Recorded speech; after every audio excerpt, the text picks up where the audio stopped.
Haleluya, Shalom, selamat pagi, salam sejahtera dalam kasih Tuhan Yesus Kristus. Puji nama Tuhan, Bapak Ibu, saudara-saudari yang saya kasihi. Kita boleh bersukacita dan kita boleh bersyukur dan harus bersukacita dan harus bersyukur karena kasih setia Tuhan yang begitu besar dalam kehidupan kita. Hari ini, hari Minggu tanggal 15 September tahun 2024. Saudara-saudaraku, kita akan memasuki lagi bagian yang ketiga atau seri yang ketiga dari kebenaran firman Tuhan dengan tema memahami rencana dan tindakan Allah. Kita membaca kitab Kejadian pasal yang 39. Bapak Ibu, engkau yang menonton khotbah ini, mari membuka Alkitabmu masing-masing atau lihat di handphonemu atau di gadgetmu.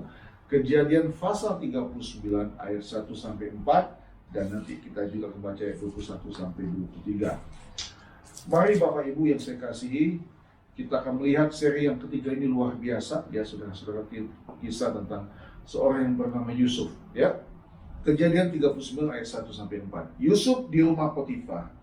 Adapun Yusuf telah dibawa ke Mesir dan Potifar seorang Mesir, pegawai istana Fir'aun, kepala pengawal raja, membeli dia dari tangan orang Ismail yang telah membawa dia ke situ. Tetapi Tuhan menyertai Yusuf sehingga ia menjadi seorang yang selalu berhasil dalam pekerjaannya. Maka tinggallah ia di rumah tuannya, orang Mesir itu, setelah dilihat oleh tuannya bahwa Yusuf disertai Tuhan dan bahwa Tuhan membuat berhasil segala sesuatu yang dikerjakannya. Maka Yusuf mendapat kasih tuannya dan ia boleh melayani dia. Kepada Yusuf diberikannya kuasa atas rumahnya dan segala miliknya diserahkannya pada kekuasaan Yusuf. Kemudian ayat 21 sampai ayat yang ke-23. Perhatikan Bapak Ibu semua ya. Tetapi Tuhan menyertai Yusuf dan melimpahkan kasih setianya kepadanya dan membuat Yusuf kesayangan bagi kepala penjara itu. Ayat 22, sebab itu kepala penjara mempercayakan semua tahanan dalam penjara itu kepada Yusuf dan segala pekerjaan yang harus dilakukan di situ, dialah yang mengurusnya. Dan kepala penjara tidak mencampuri segala yang dipercayakannya kepada Yusuf, karena Tuhan menyertai dia dan apa yang dikerjakannya dibuat Tuhan berhasil. Saudara, saya juga akan mengajak kita untuk melihat Kejadian 41 ayat 45 sampai 46. Perhatikan ini Bapak Ibu ya. Ayat 45 dan 46.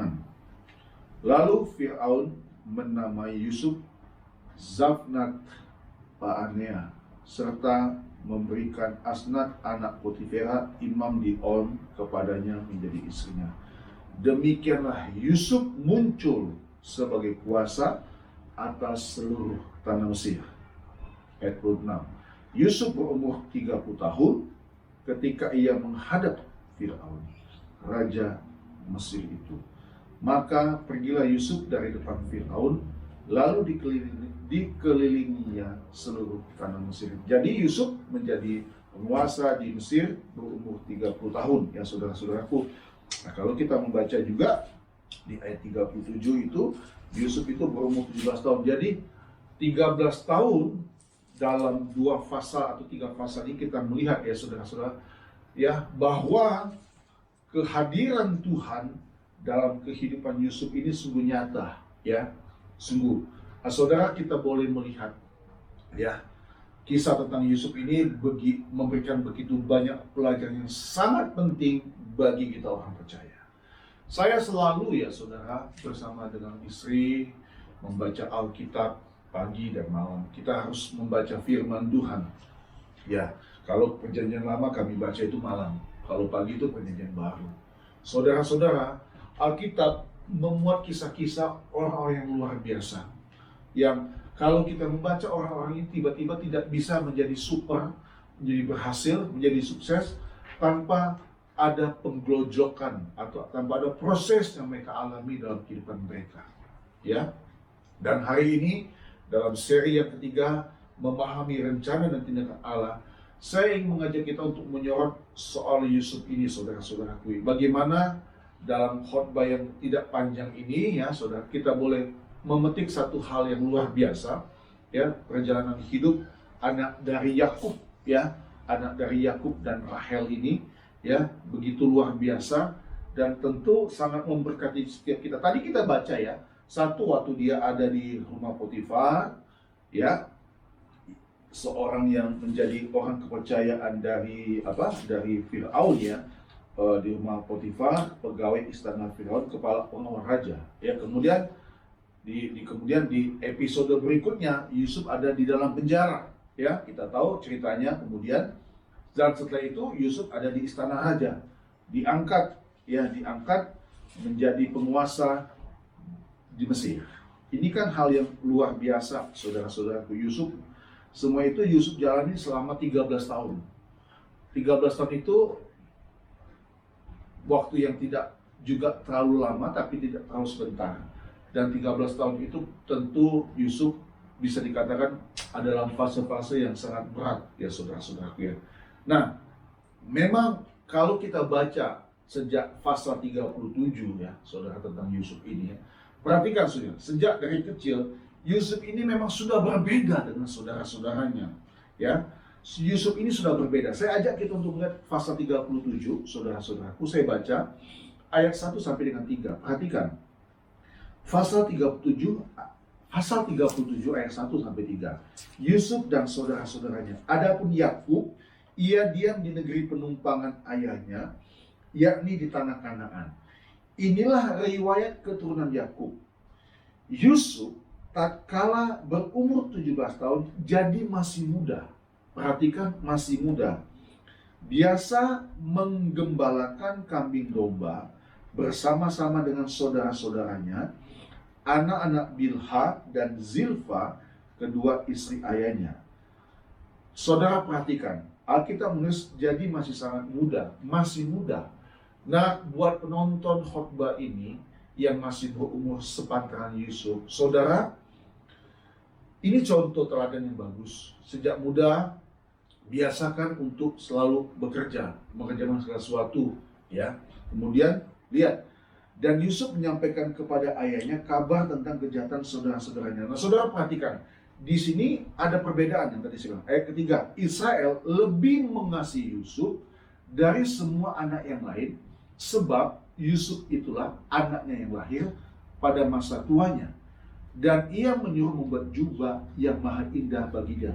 Nah, setelah Yusuf lahir, memang ada lagi adiknya satu lagi yang terakhir, adiknya yang paling bungsu, yaitu Benyamin. Ini adik kandungnya satu bapak dan satu ibu, ya. Nah, saudara perhatikan nih. Jadi kita menemukan alasan di sini ternyata ada perbedaan perlakuan yang diterima oleh Yusuf, ya kan? Memang dari sejak kecil Yusuf ini beda dengan saudara-saudaranya. Saudara, apalagi yang membuat bedanya di sini? Perbedaan itu jelas ketika Yusuf itu dianugerahi Allah, percaya saudara, dianugerahi Allah mimpi-mimpi yang bermakna nubuatan. Ya, perbedaannya Yusuf ini dianugerahi Allah mimpi-mimpi yang bermakna nubuatan, saudara.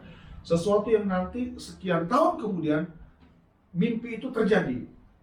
Saudara tahu, Yusuf ini dijuluki oleh kakak-kakaknya si tukang mimpi. Nah, kita lihat ternyata kita tidak tahu kejahatan apa yang dilakukan oleh kakak-kakaknya, saudara-saudaraku ya. Tidak terlalu terperinci di sini yang tadi kita baca. Tetapi Yusuf ini suka menyampaikan, ya, suka menyampaikan kepada ayahnya tentang kejahatan saudara-saudaranya.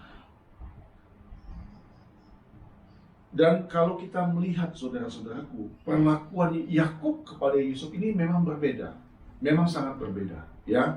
Dengan alasan yang tadi sudah kita baca, bahwa Yusuf ini lahir pada waktu Yakub sudah tua. Nah, saudara-saudaraku, tadi saya bilang bahwa Yusuf ini dianugerahi Allah mimpi-mimpi yang bermakna nubuatan. Kalau dalam pasal 37 ini, saudara-saudaraku, kita baca bahwa Yusuf pernah bermimpi berkas-berkas gandum yang diikat dia itu berdiri. Dan yang lucunya dalam mimpi itu, saudara, yang agak anehnya adalah berkas-berkas saudara-saudara itu mengelilingi dia dan sujud menyembah kepada berkas-berkasnya itu, berkas dari Yusuf. Dan itu menimbulkan kebencian. Ya, kebencian. Ini saya cerita dulu sebagai pembukaan. Nanti kita akan lihat 4 poin penting bagi kita semua sebagai orang percaya. Apa yang bisa kita lihat, walaupun ini kita lebih meneropong soal Yusuf, karena minggu lalu saya bicara tentang bagaimana Yesus mengubah air biasa menjadi anggur, ya, untuk memahami rencana dan tindakan Allah. Nah, saudara, kemudian pernah juga dia bermimpi yang diceritakan kepada saudara-saudaranya. Jadi Yusuf ini kita lihat polos, ya, lugu dan polos. Ya, dia sampaikan kejahatan kakak-kakaknya kepada ayahnya, tapi mimpi yang dia alami juga dia ceritakan kepada saudara-saudaranya, juga kepada orang tua. Dia bermimpi begini, ada matahari, bulan, dan 11 bintang sujud menyembah kepadanya. Nah, waktu diceritakan kepada ayahnya, dia ditegur. Mimpi apa mimpimu itu? Di ayat ke-10, saudaraku. Masakan aku dan ibumu serta saudara-saudaramu sujud menyembah kepadamu sampai ke tanah. Ayat 11 dari pasal 37, maka iri hatilah saudara-saudaranya kepadanya. Tapi ayahnya menyimpan hal itu dalam hatinya. Yang tadi kita bilang, dia dibenci sama saudara-saudaranya, kemudian iri hati. Awalnya cemburu, kemudian benci, dan jadi iri hati. Ya, kita lihat saudara-saudaraku ya. Dan saya percaya, Bapak Ibu yang menonton video khotbah ini, kita tidak punya perasaan cemburu, iri hati, dan benci kepada sesama kita. Kita jangan pakai prinsip susah lihat orang senang dan senang lihat orang susah. Tidak, kita harus susah melihat orang susah dan juga senang melihat orang senang. Amin. Itu sukacita yang sejati, betul nggak? Amin. Sukacita yang sejati. Kita melihat keberhasilan orang itu harus juga bersukacita, saudara-saudaraku. Nah, hari ini kita akan belajar dan melihat bagaimana dalam berapa pasal ini tentang Yusuf ini, kita akan lihat bagaimana keberhasilan Yusuf ini bisa jadi satu pelajaran penting bagi hidup kita. Karena kita tahu, tidak mungkin Yusuf bisa seperti begini kalau tidak tangan Tuhan menyertai. Tadi sudah dikonfirmasi di pasal 39 ayat emas kita, bahwa Yusuf ini selalu disertai oleh Tuhan. Nah, saudara-saudaraku, hari ini kita akan melihat 4 hal secara cepat. Apa rahasia di balik semua ini? Bagaimana memahami rencana dan tindakan Allah melalui kehidupan orang yang bernama Yusuf. Yang pertama, saudara-saudaraku, yang pertama, saya ajak kita untuk membaca Kejadian 37 ayat 12 sampai dengan ayat 17. Kejadian 37 ayat 12 sampai dengan ayat 17. Perhatikan saudara-saudaraku. Yang pertama, pada suatu kali pergilah saudara-saudaranya menggembalakan kambing domba ayahnya dekat Sikem. Lalu Israel berkata kepada Yusuf, Israel ini Yakub ya saudara-saudaraku ya, bukankah saudara-saudaramu menggembalakan kambing domba dekat Sikem? Marilah engkau kusuruh kepada mereka. Saud Yusuf, iya Bapa. Kata Israel kepadanya, pergilah engkau melihat apakah baik keadaan saudara-saudaramu dan keadaan kambing domba, dan bawalah kabar tentang itu kepadaku. Lalu Yakub menyuruh dia dari lembah Hebron, dan Yusuf pun sampailah ke Sikem. Ketika Yusuf berjalan ke sana kemari di padang, bertemulah ia dengan seorang laki-laki dan bertanya kepadanya, apakah yang kau cari? Sahutnya, aku mencari saudara-saudaraku. Tolonglah katakan kepadaku di mana mereka menggembalakan kambing domba. Lalu kata orang itu, mereka telah berangkat dari sini, sebab telah kudengar mereka berkata, marilah kita pergi ke Dotan. Maka Yusuf menyusul saudara-saudaranya itu, dan didapatinya mereka di Dotan. Ternyata mereka sudah berpindah posisi dari Sikem ke Dotan. Tidak tahu jelas, tapi yang penting di sini adalah, poin penting adalah saudaraku, kita belajar untuk memahami rencana dan tindakan Allah melalui kehidupan Yusuf. Yang pertama, Yusuf ini orangnya taat dan patuh kepada orang tuanya. Dia taat dan patuh kepada orang tuanya. Bapak Ibu, Alkitab jelas mengatakan, ya, hormatilah kedua orang tuamu, maka umurmu akan panjang di bumi. Amin. Ya, amin. hormatilah kedua orang tuamu. Yusuf ini, dia sudah tahu kejahatan kakak-kakaknya, ya. Bahkan pada hari itu waktu dia disuruh ayahnya untuk melihat keadaan kakak-kakaknya pun, pada hari itu dia mengalami nasib naas dalam kehidupan dia.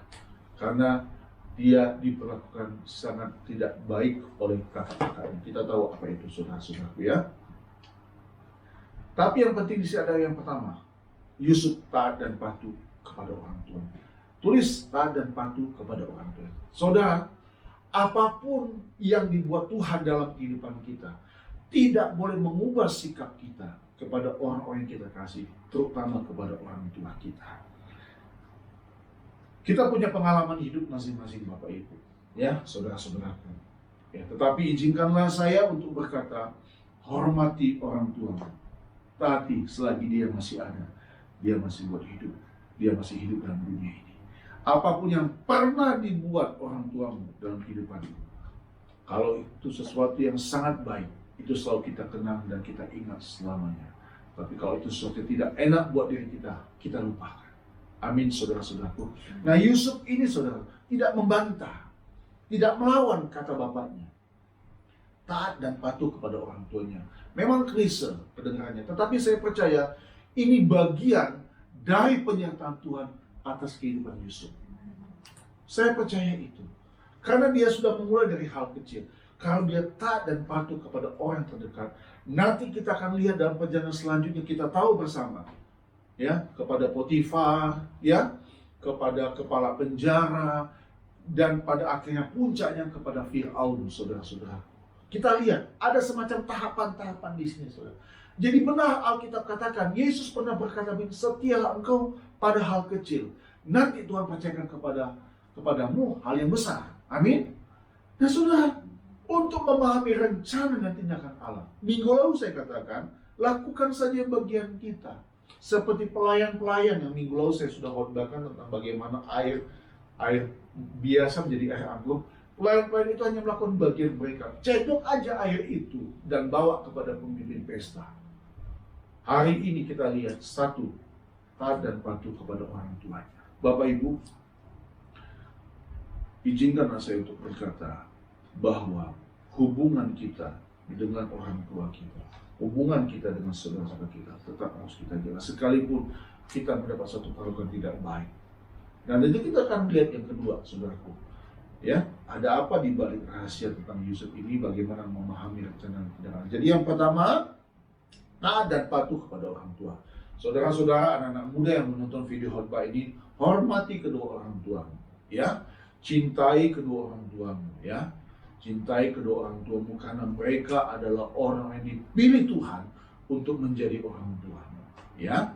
Yang kedua, saudara-saudaraku, yang kedua, Yusuf ini rela diperlakukan tidak adil oleh saudara-saudaranya.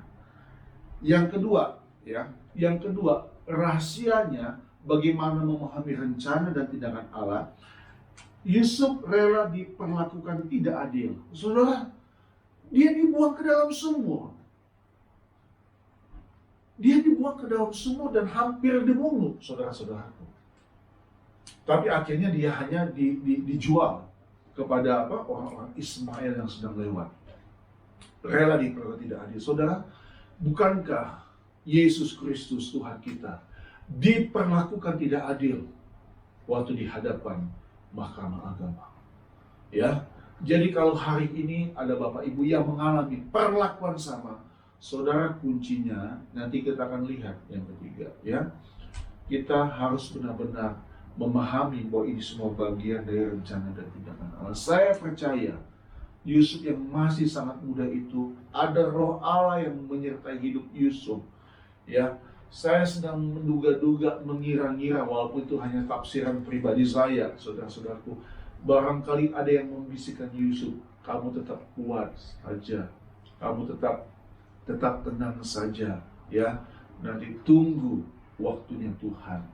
Atau saya juga punya satu semacam tafsiran, dugaan saya, mimpi-mimpi yang pernah dialami oleh Yusuf ini memberikan satu pengertian pada hidup Yusuf bahwa mimpi itu kelak akan jadi kenyataan. Amin. Mimpi itu kelak akan jadi kenyataan. Itulah namanya iman.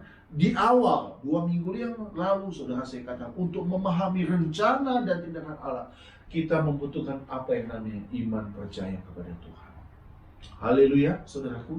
Jadi yang kedua, rela diperlakukan tidak adil. Ya, bukan saja oleh saudara-saudaranya, nanti oleh Potifar juga dia diperlakukan tidak adil. Kenapa? Dia difitnah. Ya kan? Kita tahu dia difitnah karena perlakuan istri Potifar yang ingin mencemari hidup Yusuf. Akhirnya dia difitnah. Kemudian kita tahu bersama, waktu dia di dalam penjara, dia berjumpa dengan 2 juru, yaitu 2 juru minuman dan juru roti, saudara-saudaraku. Ya kan? Dia minta kepada juru minuman itu seperti begini, nanti sampaikan ya kepada Firaun ya. Ya kan? Nanti kepada Firaun. Tetapi Yusuf tidak diingat oleh kepala juru minuman itu, melainkan dilupakannya. Jadi kayak nggak adil. Yang dialami dia nggak adil. Nah, kalau saya boleh menambahkan di sini, saudara-saudaraku, tetap menabur yang baik. Amin. Tetap menabur. Kemarin ya, atau 2 hari lalu saya baca satu renungan begini, saudara-saudaraku, ya kan, mengisi waktu, mengisi hari hidup kita. Kadang-kadang apa yang kita isi itu sepertinya sesuatu yang tidak ada apa? Tidak ada dampak. Tapi tahu nggak kita, waktu kita menabur dengan doa, kita membaca firman Tuhan, kita menabur berbuat kebaikan, sepertinya belum membuahkan hasil. Tapi itulah yang dinamakan proses, saudara-saudara. Amin. Ingat, hukum firman Tuhan itu jelas. Apa yang kamu tabur, itu yang kamu tuai. Apakah waktu kita hari ini menanam padi, besok padi itu akan tumbuh? Tidak mungkin, saudara. Betul tidak? Kita menanam buah pepaya. Hari ini bibitnya ditanam. Apakah besok tumbuh? Tidak. Butuh waktu, butuh proses. Jadi di balik Yusuf ini diperlakukan tidak adil, dia akan menuai nanti kelak sesuatu yang luar biasa dalam 13 tahun perjalanan hidup dia, sampai dia kemudian diangkat jadi penguasa di Mesir. Itu yang kedua. Yang ketiga, saudara-saudaraku, bagaimana memahami rencana dan tindak Allah menghidupkan kehidupan Yusuf ini? Yang ketiga, sabar menantikan waktunya Tuhan. Saudara, dalam Kejadian pasal 40, yang ketiga tadi, sabar menantikan waktunya Tuhan. Yusuf berharap di sana. Setelah dia mengartikan mimpi dari juru minuman ini, saudara-saudaraku, juru minuman roti ini, ya, dia berharap juru minuman roti dan juru minuman, maksud saya juru minuman dan juru roti, salah bicara saya, maaf ya saudara, juru minuman dan juru roti ini, dia berharap dia bisa dilepaskan dari penjara itu, ya kan? Dia berharap dia bisa dilepaskan dari penjara itu. Tapi kita tahu bersama, saudara-saudaraku, pada akhirnya setelah Yusuf menerjemahkan mimpi dari mereka ini, dia tetap di dalam penjara. Kalau tidak salah itu 2 tahun. 2 tahun setelah dia menerjemahkan mimpi. Tahunnya dari mana? Di Kejadian 41, saudara. Kita baca ya Kejadian 41 ya. Ayat pertama. Setelah lewat 2 tahun lamanya, bermimpilah Firaun bahwa ia berdiri di tepi sungai Nil. Setelah 2 tahun lamanya, maksudnya setelah 2 tahun sejak itu kepala juru minuman itu keluar dari penjara. Kalau kepala juru roti itu digantung. Kalau kepala juru minuman itu dilepaskan. Yusuf mengartikan kedua mimpi mereka. Ya kan? Yusuf menerjemahkan mimpi mereka. Nah, ini hal yang luar biasa, saudara. Yusuf berharap, kamu tolong ceritakan nih kepada Firaun. Nah, kalau kita boleh baca, saya baca ya, Kejadian 40 ayat 20, saudara. Kejadian 40 ayat 20. Dan terjadilah pada hari ketiga, hari kelahiran Firaun. Nah, ini pas hari ulang tahun Firaun ya. Maka Firaun mengadakan perjamuan untuk semua pegawainya. Ia meninggikan kepala juru minuman dan kepala juru roti itu di tengah-tengah para pegawainya.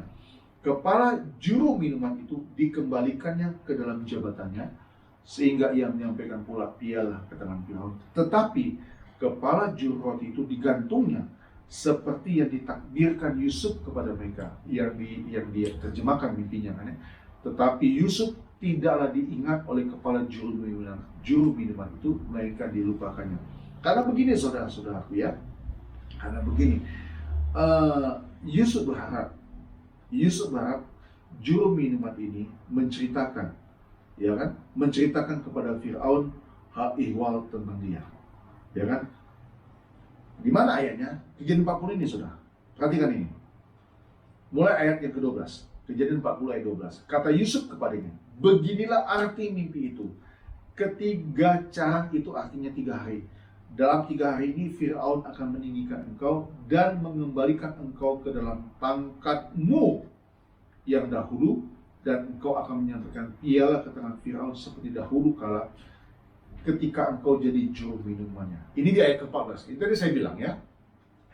Tetapi ingatlah kepadaku apabila keadaanmu telah baik nanti, tunjukkanlah terima kasihmu kepadaku dengan menceritakan hal ihwalku kepada Firaun, dan tolonglah keluarkan aku dari rumah ini, sebab aku diculik begitu saja dari negeri orang Ibrani, dan di sini pun aku tidak pernah melakukan apa-apa yang menyebabkan aku layak dimasukkan ke dalam liang tutupan ini.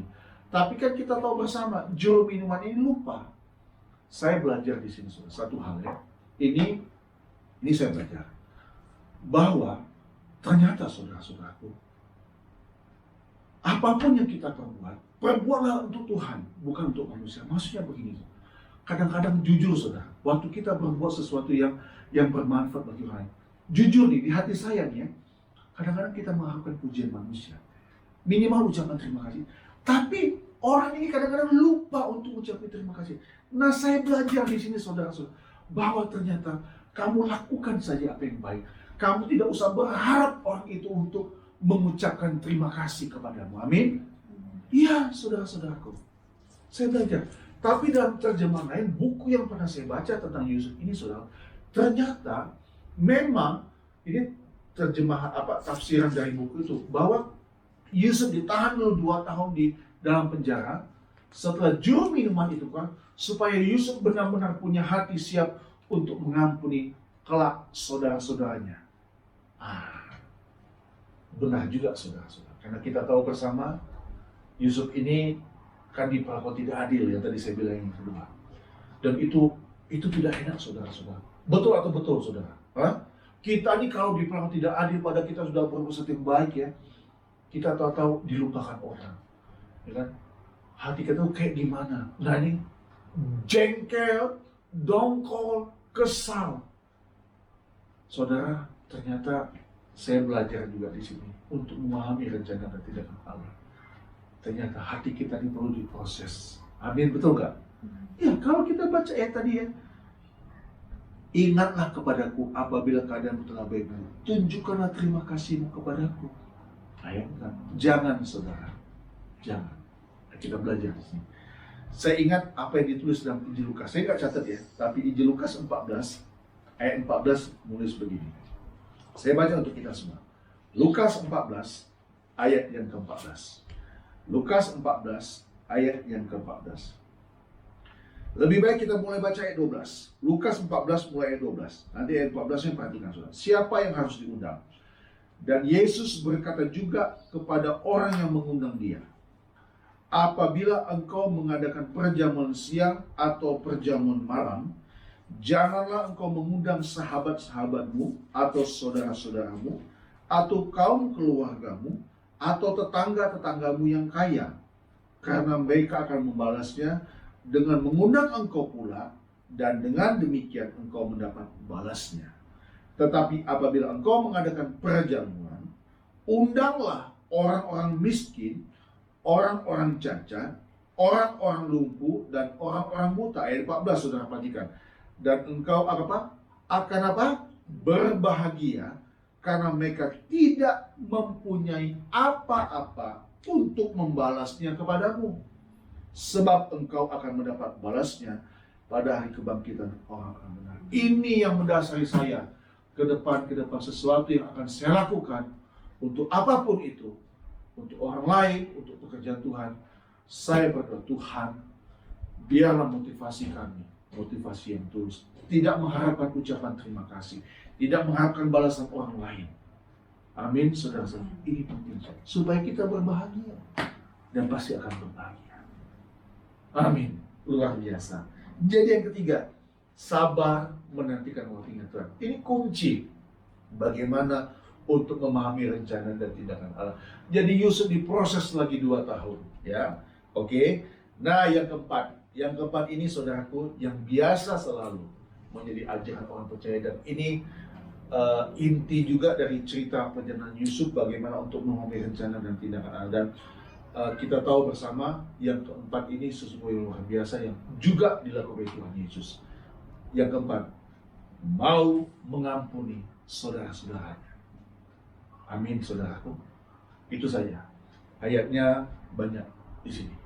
Kita tahu bersama awalnya waktu terjadi kelaparan di Mesir, datanglah akhirnya saudara-saudara Yusuf mencari makan, mencari gandum, ya, mencari gandum untuk dibuat makan karena terjadi kelaparan. Karena kita tahu Yusuf ini kemudian dia akan menjadi perdana menteri di Mesir karena dia karena dia bisa menerjemahkan, mengartikan arti mimpi dari Raja Firaun. Kita tahu kisah itu, saudara. Jadi yang keempat, mau mengampuni saudara-saudaranya. Saudara, bagaimana untuk memahami rencana dan tindakan Allah melalui kehidupan Yusuf? Yang pertama, taat dan patuh kepada orang tua, rela diperlakukan tidak adil. Ketiga, sabar menantikan waktunya Tuhan. Ini sama seperti minggu lalu juga ya, menantikan waktunya Tuhan. Yang keempat, mau mengampuni saudara-saudaranya. Jadi saudara-saudaraku, bahwa yang terpenting sekarang sebetulnya begini ya, kalau saya lihat ya, bagaimana kita ini ada banyak hal yang perlu dibereskan dalam kehidupan kita. Banyak sekali yang perlu dibereskan, yang perlu ditata dalam kehidupan kita, sehingga kita bisa mengerti rencana dan tindakan Allah. Pagi tadi saya dengar khotbah di online ya, di ibadah online, dan sudah pernah juga saya sampaikan dan suka kita dengar tentang Ayub. Orang yang sudah saleh, baik dan taat, masih saja mengalami ujian dari Tuhan. Betul nggak? Ya kan? Iya. Bagaimana dengan kita? Saudara, memahami rencana dan tindakan Allah kepada Yusuf ini bukanlah sesuatu yang mudah. Benar, bukan sesuatu yang mudah, saudara-saudaraku. Dari kisah Yusuf ini, sebagai orang percaya, kita taat saja atas setiap keputusan Tuhan dalam hidup. Keputusan Tuhan dalam setiap hidup kita. Kita taat saja, saudara-saudaraku. Taat saja. 3 kali saya sudah sampaikan dalam 3 seri yang ada, ya. Saya ingat 2 minggu lalu saya bilang, percayalah semua dalam kendali Tuhan. Minggu lalu juga saya bilang ya, taat saja apa yang dikatakan Tuhan. Nah, hari ini saudaraku, diperkuat lagi dari kisah Yusuf ini sebagai orang percaya, kita taat saja atas setiap keputusan Tuhan dalam hidup kita. Yang penting adalah Tuhan menyertai kehidupan kita. Amin. Ini yang menjadi ayat pokok kita, ayat emas kita. Kita tahu ayat tadi berkata Tuhan menyertai Yusuf, Tuhan menyertai dia, dan apa yang dikerjakannya dibuat Tuhan. Saudara, mau sehebat apapun engkau, kalau hatimu belum beres di hadapan Tuhan, ya kan? Dan yang penting kita ini disertai Tuhan, saudaraku. Ini penting, ini pokok yang sangat penting. Karena untuk memahami rencana tindakan Allah tanpa penyertaan Tuhan, kita tidak akan pernah bisa mengerti. Dan saya percaya apa yang kita pelajari pada hari ini, apa yang kita renungkan pada hari ini, akan membawa kehidupan kita semakin hari bertambah di dalam Tuhan. Iman kita akan tetap terus bertambah di dalam Tuhan. Saya berdoa kita menjadi orang yang tetap kuat di dalam Tuhan. Ya, Tuhan punya waktu yang indah buat kita. Bapak Ibu yang punya pergumulan apapun yang sedang kau hadapi, tetap doakan terus, dan akan ada waktunya Tuhan. Ya, sembari kita tetap terus Tuhan minta untuk kita bersihkan hati kita, ya kan? Kita mau mengampuni orang-orang yang pernah berlaku tidak adil kepada hidup kita. Oke, sampai di sini saja ya saudara-saudaraku, khotbah pada hari ini. Kiranya Tuhan selalu menyertai selalu kehidupan kita. Seperti Yusuf yang disertai oleh Tuhan, Tuhan juga menyertai setiap kehidupan kita. Tuhan Yesus memberkati kita semua. Haleluya.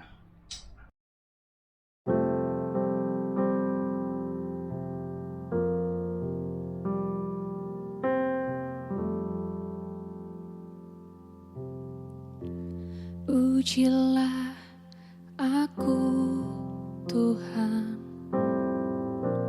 Cobalah aku, Tuhan. Selidiki hatiku dan batinku. Mataku tertuju padamu. Aku cinta padamu, Tuhan. Aku rindu hadirat-Mu, Tuhan. Aku ingin selalu dekat padamu, menikmati kehadiran-Mu.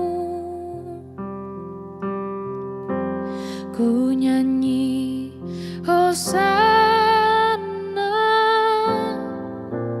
bagi Rajaku yang duduk di tahta. Aku muliakan dan ku agungkan, Kau layak disembah.